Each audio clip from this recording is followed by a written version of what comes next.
अस्सलाम वालेकुम जी, welcome back to my channel. I hope you all are doing well and great. आज हम अपना लेसन 9 कवर करेंगे जो कि आईसीटी एंड लैंग्वेज टीचिंग है। बहुत इजी लेसन है, ज़्यादा डिफ़िकल्ट नहीं है। इंपॉर्टेंट चीज़ें मैंने हाईलाइट की हैं। इंपॉर्टेंट चीज़ों के साथ चलेंगे तो ईज़िली आप लोगों का ये लेसन जो है वो कवर हो जाएगा।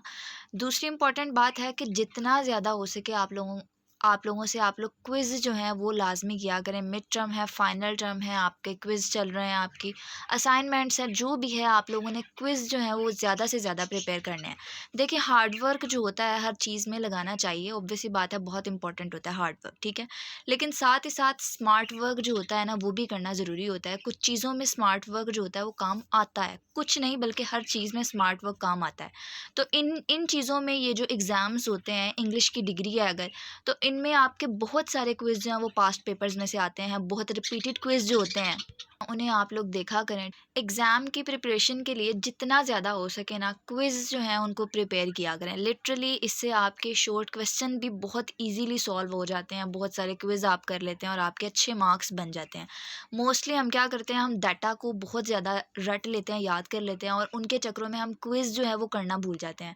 एग्ज़ाम में ऐसे क्विज़ होते हैं जो मोस्टली जो है वो रिपीटेड फाइल्स जो होती हैं, रिपीटेड क्विज़ जो होते हैं वो आए होते हैं, ठीक है। अगर आप लोगों को वो आते होते हैं तो आपका बहुत ज़्यादा पेपर सॉल्व हो जाता है। तो ये एक इम्पॉर्टेंट पॉइंट था, इसको आप लोग ज़रूर फॉलो करें। जो न्यू लर्नर्स हैं जिन्होंने वर्चुअल यूनिवर्सिटी में एडमिशन लिया, उन्हें ज़्यादातर पता नहीं होता कि स्टडी करनी कैसे है। तो क्विज़ जो है इसकी एक तरह से ट्रिक है, वो आप लोग फॉलो किया करें। क्विज़ जितना हो सके उसको किया करें। पास्ट जो क्विज़ गुजरे हैं ना, आप लोग वो यूट्यूब पर वीडियोस निकालेंगे, बहुत ज़्यादा पास्ट फाइल्स आपको मिलेंगी। 7 इयर्स 8 इयर्स की कुछ पास्ट फाइल्स होंगी यूट्यूब पर, लाजमी होती हैं, हर सब्जेक्ट की होती हैं। तो बस आप लोग वो देखा करें, लिटरली उनमें से बहुत सारे क्विज़ रिपीट होते हैं। सो ये एक टिप थी आप लोगों के लिए, क्योंकि आपके फाइनल टर्म्स आने वाले हैं। अब हम अपना लेक्चर स्टार्ट करते हैं। टॉपिक 41 है जिसमें हमने आईसीटी एंड लैंग्वेज टीचिंग पढ़ना है। आईसीटी बेसिकली एब्रिविएशन है कम्युनिकेशन इंफॉर्मेशन टेक्नोलॉजी का। अब इसमें हम क्या करते हैं, हम इसमें टेक्नोलॉजी का इस्तेमाल करते हैं लैंग्वेज लर्निंग में। अब टेक्नोलॉजी में हमारे पास कंप्यूटर आ जाता है, इंटरनेट रिसोर्सेज आ जाते हैं, ठीक है। उन सब के थ्रू हम क्या करते हैं, हम इंफॉर्मेशन को शेयर भी करते हैं, मैनेज भी करते हैं लैंग्वेज टीचिंग में। तो इंटरनेट का, कंप्यूटर वगैरह का, इन सब टेक्नोलॉजी रिसोर्सेज जो है इनका इस्तेमाल करके जब हम लैंग्वेज टीचिंग को बहुत ज़्यादा इफेक्टिव वे में सीख रहे होते हैं, ठीक है। तो ये आईसीटी और लैंग्वेज टीचिंग के बारे में जस्ट यही बताया गया है। उसके अलावा लास्ट पे वो बताते हैं कि टीचर्स भी जो हैं वो टेक्नोलॉजी को यूज़ कर सकते हैं इन्फॉर्मेशन को सेंड, स्टोर, रिसीव, प्रोसेस करने में। तो ये सारी चीज़ें यहाँ बताई गई हैं। इसमें याद करने वाला जस्ट एक डेफिनेशन है आईसीटी की जो कि इंपॉर्टेंट है, वो आपने याद करनी है। उसके बाद हमारे पास टॉपिक 42 आ जाता है, literacy and multi modality. Literacy basically is the ability to read and write, हम सबको पता है। मल्टी मोडालिटी में हम क्या करते हैं कि मल्टीपल मोड्स का इस्तेमाल करते हैं अपने मीनिंग को कन्वे करने के लिए। अब वो मल्टीपल मोड्स डिफरेंट तरह के हो सकते हैं, जिसमें हमारे पास हम राइटिंग के थ्रू बता रहे होते हैं अपना मीनिंग, सम टाइम हम पिक्चर्स के थ्रू अपना मीनिंग कन्वे कर रहे होते हैं, सम टाइम वीडियोज़ के थ्रू।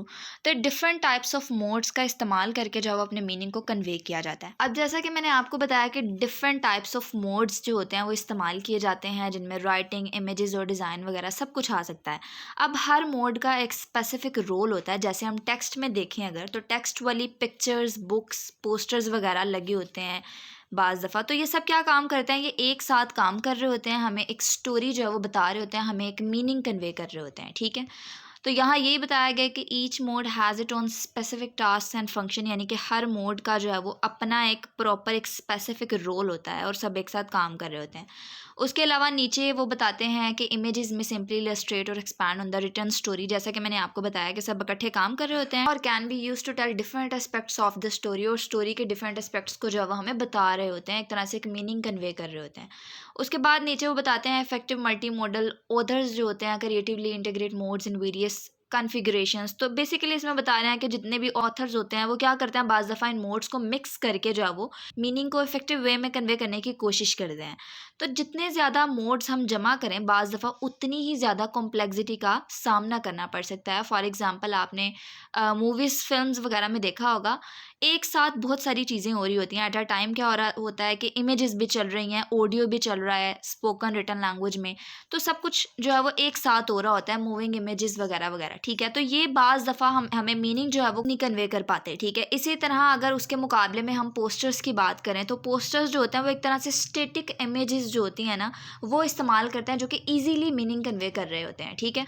तो इस सेंस में उन्होंने यहाँ पर कंपैरिजन किया हुआ है कि फ़िल्म्स जो होती हैं वो बाज़ दफ़ा कॉम्प्लेक्सिटी पैदा कर सकती हैं, क्योंकि उसमें various types of modes, different types of modes जो होते हैं एट अ टाइम यूज़ हो रहे होते हैं। जबकि हम पोस्टर्स की बात करें तो वो रिलाई करता है स्टैटिक इमेजेस पर, यानी कि इमेजेस जो है वो बाज़ दफ़ा ठहरी होती हैं, ठीक है, और स्टैटिक इमेजेस होती हैं और वो मीनिंग भी जो है वो कन्वे कर रही होती हैं ईजीली, हर कोई जो है वो मीनिंग समझ रहा होता है। तो यही बात यहाँ बताई गई थी, याद करने वाली, जस्ट ऊपर आपको मतलब पता होना चाहिए लिटरेसी का, मल्टी मोडालिटी का। मल्टी मोडालिटी डेफिनेशन बाज़ दफ़ा रिपीट हुई है शॉर्ट क्वेश्चन में, तो इसको आप लोगों ने याद करना है। उसके अलावा मोड्स हैं कि आप मीनिंग को जो है वो डिफरेंट टाइप्स ऑफ मोड्स में कन्वे करते हैं, समटाइम्स स्पोकन लैंग्वेज में, रिटन लैंग्वेज में, विजुअल, ऑडियो, जेस्चर्स वगैरह विजुअल आ जाता है, ठीक है। तो ये डिफरेंट टाइप्स ऑफ मोड्स यहाँ पर बताए गए हैं, याद करने वाला इसमें कुछ भी नहीं है। आगे इंपॉर्टेंट है यहाँ पर टाइप्स ऑफ मीनिंग बताए गए हैं, ठीक है। वो हमारे पास रिटन लैंग्वेज है, उसकी जस्ट आप लोगों ने एक एक लाइन याद करनी है। रिटन लैंग्वेज में हम कन्वे करते हैं अपने मीनिंग को थ्रू रिटन लैंग्वेज। उसके अलावा स्पोकन में हम क्या करते हैं, स्पोकन लैंग्वेज के थ्रू कन्वे करते हैं अपना मीनिंग। विजुअल में हम पिक्चर्स के थ्रू कन्वे करते हैं। ऑडियो में हम क्या करते हैं, इसमें हम साउंड वगैरह, म्यूज़िक जैसी चीज़ें जो होती हैं इनके थ्रू मीनिंग कन्वे कर रहे होते हैं। फेशियल मीनिंग जो है इसमें हम कन्वे करते हैं अपने मीनिंग को थ्रू डिज़ाइन ऑफ स्पेसेस वगैरह। उसके अलावा हमारे पास जेस्चरल मीनिंग आ जाता है, इसमें हम मीनिंग को कन्वे करते हैं थ्रू बॉडी मूवमेंट, एक्सप्रेशंस वगैरह, ठीक है। तो ये सारा मतलब आपको पता चल गया, आप अपने वर्ड्स में भी इसको लिख सकते हैं। उसके बाद हमारे पास types of multi modal text आ जाता है। अब वो बताते हैं कि मल्टी मोडल टेक्स्ट जो है वो वेरियस फॉर्म में आते हैं, जैसे कि पेपर बेस्ड की अगर हम बात करें तो उसमें पिक्चर्स, बुक, टेक्स्ट बुक्स वगैरह वगैरह आ जाता है। इसी तरह अगर हम लाइव में देखें, ठीक है, लाइव में डांस वगैरह आ जाएगा, परफॉर्मेंस वगैरह शामिल होती है, ओरल स्टोरी टेलिंग वगैरह शामिल है। इसी तरह डिजिटल मल्टी मोडल टेक्स्ट की बात करें, ठीक है, तो इसमें हमारे पास एनिमेशंस वगैरह आ जाएंगी, फिल्म्स वगैरह आ जाएंगी, ठीक है, डिजिटल स्टोरीज आ जाएंगी। तो ये सारी चीज़ें हैं, याद करने वाला है, आप लोगों ने एक एक दफ़ा जस्ट इसको पढ़ लेना है। उसके बाद वो बताते हैं कि why teaching multi modal literacy is important, कि क्यों ये इंपॉर्टेंट है। तो अगर हम इसकी इम्पोर्टेंस की बात करें तो आज के वक्त के लिहाज से कम्युनिकेशन, अंडरस्टैंडिंग के लिए, मीनिंग के लिए इसकी जो तालीम होती है, इसकी जो टीचिंग होती है उसको देना बहुत ज़्यादा ज़रूरी है, ताकि बच्चे इससे, इसके मतलब को, किसी भी चीज़ को जो है वो ईज़िली क्रिएट कर सके, ठीक है। इसकी टीचिंग स्टूडेंट्स को हेल्प करती है कि वो कॉम्प्रीहेंड कर सकें, जायज़ा ले सके कि कैसे हर मोड जो है वो कन्वे करता है मीनिंग को यूनिकली, ठीक है। सो ये इंपॉर्टेंस थी जो कि यहाँ हाईलाइट की गई है, इसको आप लोग याद कर लीजिएगा। देन हमारे पास मोड्स एंड मीनिंग मेकिंग आ जाता है। मल्टी मॉडल लिटरेसी की जो टीचिंग है वो इन्वॉल्व है 3 सब स्ट्रैंड्स में, ठीक है। 3 तरह के की एरियाज़ हैं जो कि यहाँ बताए गए हैं। उनमें हमारे पास पहला एक्सप्रेसिंग एंड डेवलपिंग आइडियाज़ आ जाते हैं। बेसिकली इसमें अंडरस्टैंडिंग शामिल है कि कैसे डिफरेंट मोड्स जो होते हैं वो कंस्ट्रक्ट करते हैं पार्टिसिपेंट्स, इवेंट्स, ऑब्जेक्ट्स टेक्स्ट में, ठीक है। तो ये सारी चीज़ें जो है वो किस तरह से कंस्ट्रक्ट की जाती हैं, वो सारी चीज़ें इसमें शामिल होती हैं। देन हमारे पास नेक्स्ट जो है उसमें interacting and relating with others आ जाता है। ये एक्सप्लोर करता है कि कैसे डिज़ाइन असरअंदाज होता है इंटरेक्शन पर। उसके अलावा ये एक्सप्रेस करता है नॉलेज स्किल्स को through different modes. Then third वाले में टेक्स्ट स्ट्रक्चर और ऑर्गेनाइजेशन आ जाता है। इसमें अंडरस्टैंडिंग शामिल होती है कि कैसे ऑथर्स जो होते हैं वो यूज़ करते हैं डिफरेंट मोड्स को टेक्स्ट को ऑर्गेनाइज करने में, इसको ज़्यादा मीनिंगफुल बनाने में, ठीक है। तो ये 3 तरह की चीज़ें थी जिनको मैंने ईजी वे में आपको बता दिया। आप लोग उस तरह अपने वर्ड्स में भी लिख सकते हैं। बाकी जो लाइंस यहाँ हाईलाइट कर दी हैं जस्ट इनफ हैं आप लोगों की अंडरस्टैंडिंग के लिए। उसके बाद हमारा टॉपिक 43 आ जाता है, जिसमें हमने लैंग्वेज एंड आईसीटी के बारे में पढ़ने। इंपॉर्टेंट लाइंस यहाँ भी हाईलाइट की गई हैं, मतलब मैं आपको साथ साथ बताती जाऊँगी ताकि आप लोग अपने वर्ड्स में भी क्रिएट कर सकें। अब यहाँ बता रहे हैं कि प्रेजेंट ट्रेंड्स जो हैं in the teaching of foreign language. तो फॉरेन लैंग्वेज में जो करंट ट्रेंड्स हैं वो फोकस करते हैं ऑन स्टूडेंट सेंटर्ड अप्रोच के ऊपर, यानी कि स्टूडेंट्स पर फोकस करते हैं, जहाँ पर टीचर जो होता है वो एज अ को लर्नर काम कर रहा होता है। यानी कि टीचर जो होता है वो स्टूडेंट के साथ पार्टिसिपेट करता है, उसको इनकरेज करता है कि वो कम्युनिकेशन करे, उसमें पार्टिसिपेट करे, ठीक है। उसके अलावा नीचे वो बताते हैं one of the most powerful drivers of this trend is social constructivism theory. तो सोशल कंस्ट्रक्टिविज्म पर्सपेक्टिव के अकॉर्डिंग अगर देखा जाए तो इसमें लर्नर जो होता है वो खुद जो है वो नॉलेज क्रिएट करता है अपने एक्सपीरियंस। तो वो बाज़ दफ़ा पॉजिटिव भी हो सकती है, बाज़ दफ़ा नेगेटिव भी हो सकती है। उसके अलावा लर्निंग जो है ये एक एक्टिव सोशल प्रोसेस है जो कि लर्नर जो है उसकी एक्टिवली इंगेजमेंट मांगती है लर्निंग में, ठीक है। तो इसमें इंडिविजुअल जो होता है वो एक्टिवली इंगेज होता है अपनी सोशल एक्टिविटीज़ में। उसके बाद नेक्स्ट कॉन्सेप्ट जो है वो कंस्ट्रक्टिविज्म का आ जाता है। अब कंस्ट्रक्टिविज्म जो है इसमें बताते हैं कि हर लर्नर जो है वो एक यूनिक इंडिविजुअल है, ठीक है, उसका एक अपना कल्चरल बैकग्राउंड है, ठीक है, मोटिवेशन फॉर लर्निंग है, ठीक है। तो ये सारी चीज़ें हर पर्सन की दूसरे पर्सन पैदा होती हैं। उसके अलावा नीचे ऑटोनोमस एजुकेशन के बारे में आ जाता है। ऑटोनोमस लर्निंग, इसमें स्टूडेंट्स को रिस्पॉन्सिबल किया जाता है उसकी लर्निंग के लिए, यानी कि उसको इंडिपेंडेंट लर्नर बनाया जाता है कि वो अपनी लर्निंग का खुद जिम्मेदार है। या आप यूँ भी एक एग्जांपल रख सकते हैं, like being a captain of your on learning ship, ठीक है। उसके अलावा हमारे पास नीचे कोऑपरेटिव और कोलैबोरेटिव लर्निंग आ जाता है, ये जोर डालता है कम्युनिकेशन स्किल के ऊपर। देन हमारे पास one of the common example of collaborative learning वो भी बताई गई है, आप लोग इसको पढ़ सकते हैं, एज सच इंपॉर्टेंट नहीं है। Curricular subjects are being integrated, इसमें वो क्या बताते हैं कि जो करिकुलम सब्जेक्ट्स होते हैं ना, उनको इकट्ठा करना चाहिए किसी भी फॉरेन लैंग्वेज यूज़ के लिए, कि आप वेरियस टॉपिक्स पर बात करते हैं, इस दौरान आपकी लैंग्वेज लर्निंग हो रही होती है, ठीक है। अब वो टॉपिक्स में हमारे पास हिस्ट्री, मैथमेटिक्स, ये डिफरेंट टॉपिक्स आ सकते हैं, आप इनको ऐड कर सकते हैं। उसके अलावा एक एब्रीविएशन है content and language integrated learning है, इसको याद कर लीजिएगा, ये इंपॉर्टेंट है, क्विज में रिपीट होगा। देन हमारे पास teaching methods are closely interconnected. Then concept of multiculturalism is being promoted, यानी कि उसको भी जो है प्रमोट किया जा रहा है, मल्टीलिंगुअलिज्म जो है उसको भी इम्प्लीमेंट किया जा रहा है। And then the learning of foreign language is perceived as a life long process. तो ये सारी चीज़ें आपको वन बाय वन बता दी गई हैं, ठीक है, इंपॉर्टेंट पॉइंट्स हाईलाइट किए गए हैं, जस्ट इनफ है, उसको याद कर लें, आपका लॉन्ग क्वेश्चन डन हो जाएगा। उसके बाद हमारे पास ब्लेंडेड लर्निंग आ जाता है, इसका भी मैं मेन सा कॉन्सेप्ट दूंगी। इसमें हम क्या करते हैं, ब्लेंड करते हैं, मिक्स करते हैं मेथड्स ऑफ लर्निंग को, जैसे कि mix of traditional teaching and online methods, ठीक है। तो इसको हम मिक्स करके कंबाइन करके जो वो लर्निंग कर रहे होते हैं, ये क्रूशियल वे है लर्निंग के लिए, आपकी लर्निंग अच्छी हो रही होती है। यहाँ यही पॉइंट जो है वो हाईलाइट किया गया है कि इसमें एक सिटीजन जो होता है वो क्या करता है, वो एक्वायर करता है कोई भी नॉलेज। इसमें एक सिटीजन जो होता है वो क्या करता है, स्किल को, नॉलेज को, जो कि इफेक्टिव कम्युनिकेशन के लिए ज़रूरी होता है, ठीक है। उसके बाद नीचे बताते हैं कि blending learning is perceived as an integration of face to face teaching and learning methods with online approaches, कि ये कंबाइन करता है फेस टू फेस को with internet based tools create करने के लिए एक फ्लेक्सिबल और इफेक्टिव लर्निंग को, ठीक है। उसके अलावा लैंग्वेज टीचिंग में ये अप्रोच स्टूडेंट्स को मौका देता है कि वो इंटरेक्ट करें नेटिव स्पीकर्स के साथ थ्रू वीडियोज़ और चैट वगैरह, ठीक है, ताकि लर्नर जो है वो इंगेज हो सके लर्निंग में, ठीक है। उसके अलावा ये एक्स्ट्रा प्रैक्टिस अपॉर्चुनिटीज़ देता है क्लासरूम से बाहर भी लैंग्वेज स्किल इम्प्रूवमेंट के लिए, ठीक है।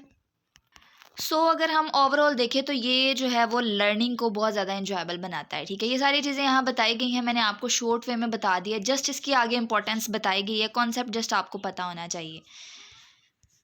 देन हमारे पास ऑटोनोमस लर्निंग आ जाता है, इसका कॉन्सेप्ट भी मैंने आपको दे दिया कि इसमें तलबा जो है वो अपने सीखने की रिस्पॉन्सिबिलिटी खुद लेता है, वो खुद जो है वो डिसाइड करता है कि उसे कब, कहाँ और कैसे पढ़ना है। टीचर्स इसमें एज अ पार्टनर काम करते हैं और प्रमोट करते हैं कि उनकी इंडिपेंडेंट क्रिटिकल थिंकिंग को, ठीक है।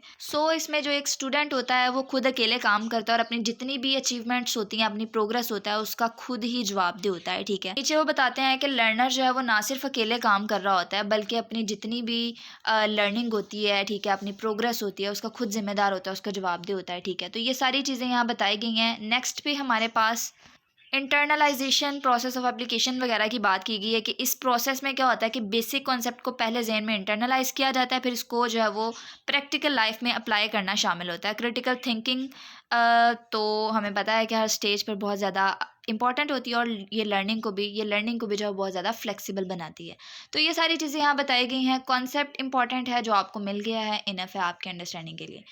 उसके बाद हमारा टॉपिक 44 आ जाता है, जिसमें हमने इंट्रोडक्शन टू कॉल पढ़ना है। कॉल बेसिकली क्या होता है, कंप्यूटर असिस्टेड लैंग्वेज लर्निंग होता है, एब्रीविएशन याद करें। इसमें हम क्या करते हैं, इसमें हम कंप्यूटर का इस्तेमाल करते हैं for language teaching and learning, ठीक है। अब इसमें शामिल है वेरियस प्रोग्राम्स, जैसे कि CD ROM वगैरह आ जाता है, वेब बेस्ड एक्सरसाइज आ जाता है, ठीक है, ये सारी चीज़ें इसमें शामिल हैं। देन हमारे पास टाइप्स ऑफ कॉल प्रोग्राम्स हैं, वो भी सारे यहाँ बताए गए हैं कि अगर कॉल स्पेसिफिक सॉफ्टवेयर की बात की जाए, उसमें CD ROM web based interactive language learning आ जाता है, जेनेरिक सॉफ्टवेयर है, then web based learning programs है, ठीक है। इंपॉर्टेंट एब्रीविएशन है कंप्यूटर मेडिएटेड कम्युनिकेशन। देन हमारे पास टाइप्स ऑफ कॉल एक्टिविटीज़ हैं, जस्ट पढ़ने वाला है, आपके पढ़ने वाला है, इसको मैं मजीद नहीं पढ़ूंगी। Roles of computer and language learning and teaching, कि कंप्यूटर जो होता है वो प्ले करता है रोल एज अ ट्यूटर, ठीक है, ट्यूटर के तौर पर काम करता है, as a tool for writing, ठीक है, राइटिंग के टूल के तौर पर काम करता है, as a medium of global communication. तो हर तरह की सहूलत तो कंप्यूटर प्रोवाइड करता है एज एन ऑनलाइन रिसोर्स, ये हमें पता है, ठीक है। इसके बारे में हम काफ़ी कुछ लिख सकते हैं।